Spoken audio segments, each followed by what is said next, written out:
Punjabi tips channel देख रहे सारे दोस्तों ਨੂੰ ਸਤਿ ਸ੍ਰੀ ਅਕਾਲ।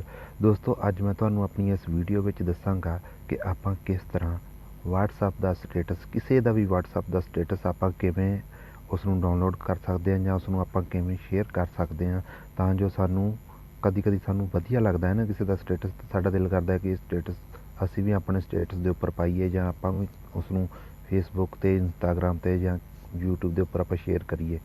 ठीक है ना, तो वो आप किस तरह कर सकते हैं। तो इसलिए दोस्तों वीडियो में शुरू तो लैके एंड तक ध्यान नाल वेखियो, कोई भी मिस ना करियो। जे तुहानू वीडियो चंगा लगे तो वीडियो नू लाइक कर दिओ, नहीं चंगा लगे तो डिसलाइक कर दिओ, तो बाकी चैनल नू सबसक्राइब करना ना भुल्लिओ। तो चलो दोस्तों स्टार्ट करते हैं।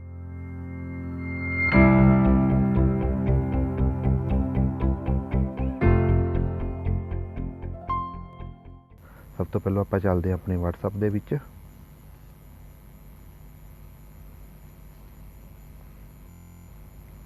दोस्तों आप अपना WhatsApp खोल लेना है, ठीक है। तो WhatsApp के जो स्टेटस उन्होंने आप क्लिक करना है।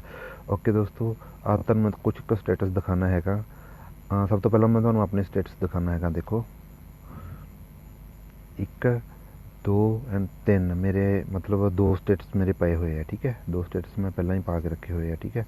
हुण मैं दोस्तों तुम्हें दिखाना है, हाँ मेरा दोस्त है एक संजय, उसके स्टेटस।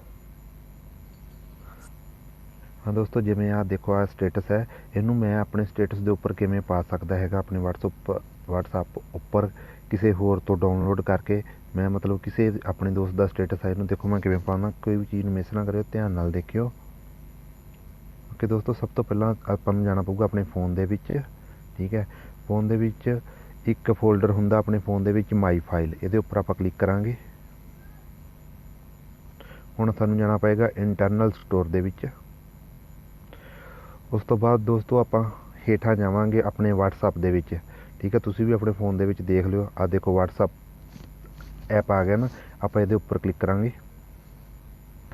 हुण दोस्तों इधर आ देखो 3 डॉट देख रहे हैं ना तुहानूं राइट साइड दे उपर, इहदे उत्ते आपां हुण क्लिक करना, सैटिंग दे उत्ते क्लिक करांगे। हाँ दोस्तों आ देखो शो हिडन फाइल्स, सैटिंग दे विच जिहड़ियां शो हिडन फाइल है ना, इहनूं आपां ऑन कर देंगे, ठीक है। हुण आपां वापस चलते हैं। हाँ दोस्तों, हुण इहदे विच मीडिया दे विच आपां जाना है। मीडिया च गए, स्टेटस के उपर आपां क्लिक करते हैं। हाँ देखो दोस्तों आ देख लो दोस्तों, वही जिहड़ा मैं स्टेटस आपां हुणे देखिया वो स्टेटस इहदे उपर आ चुका है, ठीक है। हाँ दोस्तों देखो आ गया ना, ठीक है। हाँ डाउनलोड भी हो रहा, ठीक है। वीडियो डाउनलोड स्टार्ट भी होगी, ठीक है। जे हुण आपां इसनूं शेयर करना होवे, ठीक है, आपां इत्थे क्लिक करांगे, शेयर के उत्ते क्लिक कर देना है। हाँ देखो आप इसनूं किते भी कर सकते हैं, काइन मास्टर के उपर, WhatsApp के उपर, आईमो के उपर, शेयर चैट के उपर, फेसबुक के उपर, किते भी आप कर सकते हो। कि मैं इनू फिलहाल WhatsApp के उपर अपने स्टेटस उपर ही पा लेना है, ठीक है। देखो okay my status, okay click, okay. हाँ दोस्तों ये हो गया। हुण आप चलते हैं कि वापस अपने WhatsApp के चेक करते हैं कि आया कि नहीं। ओके दोस्तों असी आ गए अपने, आ देखो दोस्तों आ ही गया। ओके मैं तुहानूं दिखा भी देना है। हाँ दोस्तों देखो चल रहा ना। हाँ दोस्तों इवें आपां किसी का भी WhatsApp का स्टेटस बड़ी आसानी के नाल डाउनलोड कर सकते हैं, ठीक है दोस्तों जो फिर भी तुहानूं किसी गल की समझ ना लगे तो प्लीज़ मैनू कमेंट करके जरूर दस्सिओ, ते नाल दी नाल ही मेरे चैनल नूं सबसक्राइब जरूर कर लिओ, ठीक है दोस्तों। वीडियो